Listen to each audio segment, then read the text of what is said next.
Hi students, ಎಲ್ಲರಿಗೂ student centre YouTube ಚಾನಲ್ಗೆ ಸ್ವಾಗತ. ಸೊ ಬನ್ನಿ, ನಾವು ನಿಮಗೆ ಇವತ್ತು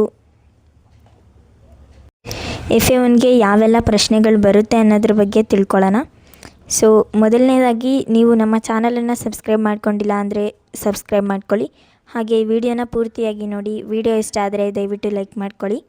ಸೊ ಬನ್ನಿ, ಮೊದಲನೇದಾಗಿ ನಿಮಗೆ ಬಹು ಆಯ್ಕೆ ಪ್ರಶ್ನೆಗಳಿರುತ್ತೆ ಫಸ್ಟ್ ಮೇನಲ್ಲಿ. ಸೊ ಇದು 4 ಅಂಕಗಳಿಗೆ ಬರುವಂಥದ್ದಾಗಿರುತ್ತೆ.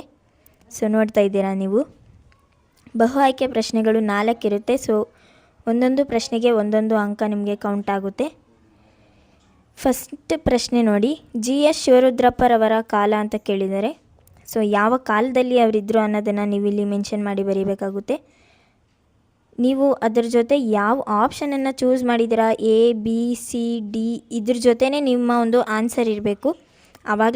ಆವಾಗ ಮಾತ್ರ ನಿಮ್ಮ ಒಂದು ಮಾರ್ಕ್ಸ್ ಕೌಂಟ್ ಆಗುತ್ತೆ. ಇಲ್ಲಾಂದರೆ ಅದು ಕನ್ಸಿಡರ್ ಮಾಡೋಕ್ಕಾಗಲ್ಲ, ಒಂದು ಅಂಕ ಅಂತ. ಸೊ ಅದನ್ನು ನೆನಪಲ್ಲಿ ಇಟ್ಕೊಂಡು ಬರೀರಿ. ಹಾಗೆ ಸೆಕೆಂಡ್ ಪ್ರಶ್ನೆಗೆ ಬಂದರೆ, ಕನ್ನಡಕ್ಕೆ ಪರ್ಷಿಯನ್ ಶಬ್ದಗಳು ಯಾವಾಗ ಬಂದವು ಅಂತ ಕೇಳಿದ್ದಾರೆ. ಸೊ ನಿಮ್ಮ ಆನ್ಸರ್ ಆಪ್ಷನ್ ಜೊತೆಗೇ ಇರಬೇಕು. A ಆಪ್ಷನ್ ಆಗಿದ್ದರೆ ಬ್ರಿಟಿಷರ ಆಳ್ವಿಕೆ ಅಂತ ಇರಬೇಕು. B ಆಪ್ಷನ್ ಆಗಿದ್ದರೆ ಫ್ರೆಂಚರ ಕಾಲಕ್ಕೆ ಅಂತ ಇರಬೇಕು. C ಆಪ್ಷನ್ ಆಗಿದ್ದರೆ ಮಹಮ್ಮದೀಯರ ಆಳ್ವಿಕೆ ಅಂತ ಇರಬೇಕು. D ಆಪ್ಷನ್ ಆಗಿದ್ದರೆ ಯಾವುದೂ ಅಲ್ಲ ಅನ್ನೋದು ಮೆನ್ಷನ್ ಮಾಡಿ ಬರೆದಿರಬೇಕು ನೀವು. ಹಾಗೆ ನೆಕ್ಸ್ಟ್ ನೋಡಿ, ಥರ್ಡ್ ಪ್ರಶ್ನೆ, ಹಕ್ಕಿ ಗರಿಯಲ್ಲಿ ಯಾವ ಬಣ್ಣಗಳಿವೆ ಅಂತ ಕೊಟ್ಟಿದ್ದಾರೆ. ಸೊ ಆಪ್ಷನ್ A ಬಿಳಿ ಕರಿ ಬಣ್ಣ ಅಂತ ಇದೆ. ಆಪ್ಷನ್ B ಕರಿ ಕೆಂಪು ಅಂತ ಇದೆ. ಆಪ್ಷನ್ D ಬಿಳಿ ಹೊಳೆ ಅಂತ ಇದೆ. ಸೊ ಈ 4 ಆಪ್ಷನ್ಗಳಲ್ಲಿ ನಿಮ್ಮ ಉತ್ತರ ಯಾವುದಾಗಿರುತ್ತೆ ಅದನ್ನು ನೀವು ಯಾವ ಆಪ್ಷನ್ ಅನ್ನೋದನ್ನು ಬರೆದುಬಿಟ್ಟು ಆಮೇಲೆ ಆನ್ಸರನ್ನು ಬರೀಬೇಕಾಗುತ್ತೆ. ಸೊ ನೆಕ್ಸ್ಟ್ ನೋಡಿ, ಫೋರ್ತ್ ಪ್ರಶ್ನೆ, ಇದು ನಿಮ್ಮ ಲಾಸ್ಟ್ ಪ್ರಶ್ನೆ, ಅಂದರೆ ಬಹು ಆಯ್ಕೆ ಪ್ರಶ್ನೆಯಲ್ಲಿ ಲಾಸ್ಟ್ ಪ್ರಶ್ನೆ ಇದು. ಕಣ್ಣನ್ನು ಪ್ಲಸ್ ತೆರೆ ಯಾವ ಸಮಾಸದ ಉದಾಹರಣೆಯಾಗಿದೆ ಅಂತ ಕೊಟ್ಟಿದ್ದಾರೆ. ಸೊ ಆಪ್ಷನ್ A ಕರ್ಮಧಾರೆ ಸಮಾಸ, ಆಪ್ಷನ್ B ಕ್ರಿಯಾ ಸಮಾಸ, ಆಪ್ಷನ್ C ಗಮಕ ಸಮಾಸ, ಆಪ್ಷನ್ D ಅಂಶಿ ಸಮಾಸ. ಸೊ ನಿಮಗೆ 4ರಲ್ಲಿ ಯಾವ ಆಪ್ಷನ್ ಸರಿ ಅನಿಸುತ್ತೆ ಅದರ ಜೊತೆ ಆಪ್ಷನ್ ಸಮೇತ ನಿಮ್ಮ ಆನ್ಸರ್ ಇರಬೇಕು. ಆವಾಗ ಮಾತ್ರ ಮಾರ್ಕ್ಸ್ ಕನ್ಸಿಡರ್ ಆಗುತ್ತೆ. ನೆಕ್ಸ್ಟು ಎರಡನೇ ಮೇನ್ಗೆ ಬರೋಣ. ಕೊಟ್ಟಿರುವ ಪ್ರಶ್ನೆಗಳಿಗೆ ಒಂದು ವಾಕ್ಯದಲ್ಲಿ ಉತ್ತರಿಸಿ ಅಂತ ಕೊಟ್ಟಿದ್ದಾರೆ. ಸೊ ಇದು ಅಷ್ಟೇ, 4 ಪ್ರಶ್ನೆಗಳಿರುತ್ತೆ. ಒಂದೊಂದು ಪ್ರಶ್ನೆಗೆ ಒಂದೊಂದು ಅಂಕ. ನೀವು 4 ಪ್ರಶ್ನೆಗೆ ಉತ್ತರ ಬರೆದ್ರೆ 4 ಅಂಕಗಳು ನಿಮಗೆ ಸಿಗುತ್ತೆ. ಸೊ 5ನೇ ಪ್ರಶ್ನೆ ನೋಡಿ, ಯಾವ ಎಚ್ಚರದಳು ಬದುಕಬೇಕಿದೆ. ಹಾಗೆ ಇದು ಪೊಯಮ್ ಪ್ರಶ್ನೆ ಆಗಿರುತ್ತೆ. ನೆಕ್ಸ್ಟ್ ನೋಡಿ, ಮನುಷ್ಯನಿಗೆ ಲೆಕ್ಕವಿಡುವ ಅವಶ್ಯಕತೆ ಯಾವಾಗ ಉಂಟಾಯಿತು ಅಂತ ಕೇಳಿದ್ದಾರೆ. ಸೊ ಇದು ನಿಮಗೆ ಪಾಠದಿಂದ ಬಂದಿರುವಂಥ ಪ್ರಶ್ನೆ ಆಗಿದೆ. ಹಾಗೆ 7th ಪ್ರಶ್ನೆ ನೋಡೋದಾದರೆ, ಹಕ್ಕಿ ಕಣ್ಣುಗಳು ಯಾವ್ಯಾವು ಅಂತ ಕೇಳಿದ್ದಾರೆ. ಇದು ಪೊಯಮ್ ಪ್ರಶ್ನೆ ಆಗಿದೆ. ನೆಕ್ಸ್ಟು ರಸ್ವ ಸ್ವರಗಳನ್ನು ಹೆಸರಿಸಿ ಅಂತ ಕೊಟ್ಟಿದ್ದಾರೆ. ಇದು ನಿಮಗೆ ಗ್ರಾಮರಿಂದ ಬಂದಿರುವಂಥ ಪ್ರಶ್ನೆ ಆಗಿದೆ. ನೆಕ್ಸ್ಟ್ ನೋಡಿ, ಈ ಒಂದು 4 ಪ್ರಶ್ನೆಗಳಿಗೆ ನೀವು ಉತ್ತರಿಸಿದ್ರೆ ನಿಮಗೆ 4 ಅಂಕಗಳು ಸಂಪೂರ್ಣವಾಗಿ ಬರುತ್ತೆ. ಯಾಕಂದರೆ 1 ಮಾರ್ಕ್ ಕ್ವಶನ್ನು ನೀವು ವಾಕ್ಯ ರೂಪದಲ್ಲೇ ಬರೀಬೇಕಾಗುತ್ತೆ.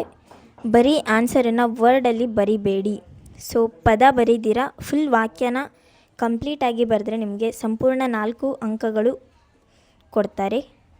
ಸೊ ನೆಕ್ಸ್ಟ್ ನೋಡಿ, ಕೊಟ್ಟಿರುವ ಪ್ರಶ್ನೆಗಳಿಗೆ 2-3 ವಾಕ್ಯದಲ್ಲಿ ಉತ್ತರಿಸಿ ಅಂತ ಕೊಟ್ಟಿದ್ದಾರೆ.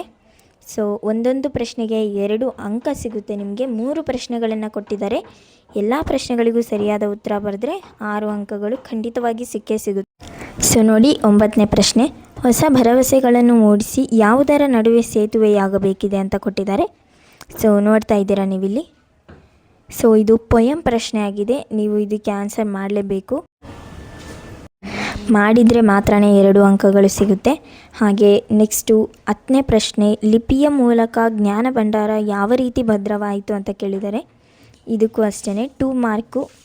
ಸೊ ಇದಕ್ಕೂ ಸಂಪೂರ್ಣವಾಗಿ 2 ವಾಕ್ಯ ಅಥವಾ 3 ವಾಕ್ಯಗಳಲ್ಲಿ ಉತ್ತರವನ್ನು ಬರೆದರೆ ನಿಮಗೆ 2 ಅಂಕಗಳು ಸಿಗುತ್ತೆ. ಸೊ ಇದು 2 ಅಂಕಗಳ ಲಾಸ್ಟ್ ಪ್ರಶ್ನೆ. 11ನೇ ಪ್ರಶ್ನೆ, ಹೊಸಗಾಲದ ಹಸು ಮಕ್ಕಳನ್ನು ಹಕ್ಕಿ ಹೇಗೆ ಅರಸಿದೆ ಅಂತ ಕೇಳಿದ್ದಾರೆ. ಸೊ ಇದಕ್ಕೂ ಅಷ್ಟೇ 3 ಅಥವಾ 4 ವಾಕ್ಯದಲ್ಲಿ ಆನ್ಸರನ್ನು ಬರೆದ್ರೆ ನಿಮಗೆ ಸಂಪೂರ್ಣ 2 ಅಂಕಗಳು ದೊರೆಯುತ್ತವೆ. ಹಾಗೆ ನೆಕ್ಸ್ಟು 4th ಮೇನ್ಗೆ ಬರೋಣ. ಸೊ ನೋಡ್ತಾ ಇದ್ದೀರಾ, 4th ಮೇನಲ್ಲಿ ಕೆಳಗಿನ ವಾಕ್ಯಗಳನ್ನು ಸಂದರ್ಭ ಸ್ವಾರಸ್ಯದೊಂದಿಗೆ ಬರೆಯಿರಿ ಅಂತ ಕೊಟ್ಟಿದ್ದಾರೆ. ಬೇಕಾದ ಒಂದಕ್ಕೆ ಮಾತ್ರ ಉತ್ತರಿಸಿ. ಸೊ ಬೇಕಾದ ಒಂದಕ್ಕೆ ಮಾತ್ರ ಉತ್ತರಿಸಿ. ಇದು ಅಥವಾ ಇದೆರಡರಲ್ಲಿ ನೀವು ಒಂದಕ್ಕೆ ಆನ್ಸರನ್ನು ಬರಿಬೇಕಾಗುತ್ತೆ. ಸೊ ನೀವು ನೆನ್ಪಿಟ್ಕೊಳ್ಳಿ, ಅಥವಾ ಅಂತ ಕೊಟ್ಟಿದ್ದರೆ ಎರಡರಲ್ಲಿ ಒಂದಕ್ಕೆ ನೀವು ಆನ್ಸರನ್ನು ಮಾಡಬೇಕಾಗುತ್ತೆ. ಸೊ ಇದಕ್ಕೆ 3 ಮಾರ್ಕ್ಸ್ ಬರುತ್ತೆ. ನೀವು ಯಾವುದಾದ್ರೂ ಒಂದಕ್ಕೆ ಆನ್ಸರನ್ನು ಬರೀಬೇಕು. ಸೊ 2 ಪೊಯಮ್ ಪ್ರಶ್ನೆಗಳಾಗಿದೆ, ನೋಡಿಕೊಂಡು ಆನ್ಸರನ್ನು ಬರೀರಿ. ನೋಡಿ, 12ನೇ ಪ್ರಶ್ನೆಗೆ 2 ಪ್ರಶ್ನೆಗಳಿದೆ, 2ರಲ್ಲಿ 1 ಬರೀಬೇಕು. ಮೊದಲನೇದು, ಹೊಸ ಎಚ್ಚರದೊಳು ಬದುಕೋಣ ಅಥವಾ ಸಾರ್ವಭೌಮರ ನೆತ್ತಿಯ ಕುಕ್ಕಿ. ಸೊ ಇದು ಯಾವ ಪಾಠದಿಂದ, ಯಾವ ಪೊಯಮಿಂದ ಆರಿಸಿದೆ, ಹಾಗೆ ಯಾರು ಕವಿ ಬರೆದಿದ್ದಾರೆ, ಅವರು ಯಾವ ಕವನ ಸಂಕಲನದಿಂದ ಆರಿಸಿದ್ದಾರೆ ಅನ್ನೋದನ್ನು ಎಲ್ಲನೂ ಸಂಪೂರ್ಣವಾಗಿ ಬರೆದ್ರೆ ನಿಮಗೆ 3 ಅಂಕಗಳು ಸಿಗುತ್ತೆ. ನೆಕ್ಸ್ಟ್ ನೋಡಿ, ಕೊನೆಯ ಪ್ರಶ್ನೆ ಆಗಿರುತ್ತೆ. ಸೊ ಇದು 5th ಮೇನು ಲಾಸ್ಟ್ ಪ್ರಶ್ನೆ ಆಗಿರುತ್ತೆ. ಕೊಟ್ಟಿರುವ ಪ್ರಶ್ನೆಗಳಿಗೆ 5-6 ವಾಕ್ಯಗಳಲ್ಲಿ ಉತ್ತರಿಸಿ ಅಂತ ಕೊಟ್ಟಿದ್ದಾರೆ. ಇದು ಅಷ್ಟೇ, ನಿಮಗೆ 2 ಕ್ವಶನಲ್ಲಿ ಚಾಯ್ಸ್ ಇದೆ. ಸೊ ಯಾವುದಾದ್ರೂ ಒಂದಕ್ಕೆ ಆನ್ಸರನ್ನು ಬರೆದ್ರೆ 3 ಮಾರ್ಕ್ಸ್ ಸಿಗುತ್ತೆ. ಸೊ 13 ಪ್ರಶ್ನೆಗೆ 2 ಪ್ರಶ್ನೆಗಳಿದೆ. ಆ 2 ಪ್ರಶ್ನೆಗಳನ್ನು ನಾನು ಓದ್ತೀನಿ, ಕರೆಕ್ಟಾಗಿ ಕೇಳಿಸ್ಕೊಳ್ಳಿ. ಕನ್ನಡ ಭಾಷೆ ಸಮೃದ್ಧವಾಗಿ ರೂಪುಗೊಂಡ ಬಗೆ ಹೇಗೆ ವಿವರಿಸಿ ಅಂತ ಕೊಟ್ಟಿದ್ದಾರೆ. ಅಥವಾ ಅನ್ನೋ ಪ್ರಶ್ನೆಗೆ ಸಂಕಲ್ಪ ಗೀತೆ ಪದ್ಯದ ಸಾರಾಂಶವನ್ನು ನಿಮ್ಮ ಮಾತುಗಳಲ್ಲಿ ಬರೆಯಿರಿ ಅಂತ ಕೊಟ್ಟಿದ್ದಾರೆ. ಸೊ ಇದೆರಡರಲ್ಲಿ ಒಂದಕ್ಕೆ ಆನ್ಸರನ್ನು ಮಾಡಿದ್ರೆ ಸಂಪೂರ್ಣ 3 ಅಂಕಗಳು ನಿಮ್ಮ ಪಾಲಾಗುತ್ತೆ. ಇದಾಗಿತ್ತು ನಿಮ್ಮ ಇವತ್ತಿನ FA1 ಫಸ್ಟ್ ಲ್ಯಾಂಗ್ವೇಜ್ ಕನ್ನಡ ಪ್ರಶ್ನೆ ಪತ್ರಿಕೆ. ಇದೇ ರೀತಿ ನಿಮಗೆ English, Hindi, maths, science, social ಇದೆಲ್ಲ ಪ್ರಶ್ನೆ ಪತ್ರಿಕೆಗಳು ಬೇಕು ಅಂದರೆ ನಮಗೆ ಕಮೆಂಟಲ್ಲಿ ತಿಳಿಸಿ. ಹಾಗೆ ಈ ಪ್ರಶ್ನೆ ಪತ್ರಿಕೆಯಲ್ಲಿ ಏನಾದರೂ ಡೌಟ್ಸ್ ಇದ್ದರೆ ಅಥವಾ ಆನ್ಸರ್ಸ್ ಬೇಕಿದ್ದರೆ ನಮಗೆ ಕಮೆಂಟಲ್ಲಿ ತಿಳಿಸಿ. ನೆಕ್ಸ್ಟ್ ವಿಡಿಯೋನ ನಾವು ಆದಷ್ಟು ಬೇಗ ಅಪ್ಲೋಡ್ ಮಾಡ್ತೀವಿ. ಈ ವಿಡಿಯೋ ಇಷ್ಟ ಆಗಿದ್ದರೆ ದಯವಿಟ್ಟು ಲೈಕ್ ಮಾಡ್ಕೊಳ್ಳಿ, ನಮ್ಮ ಚಾನಲನ್ನು ಸಬ್ಸ್ಕ್ರೈಬ್ ಮಾಡ್ಕೊಳ್ಳಿ. Thank you so much for watching.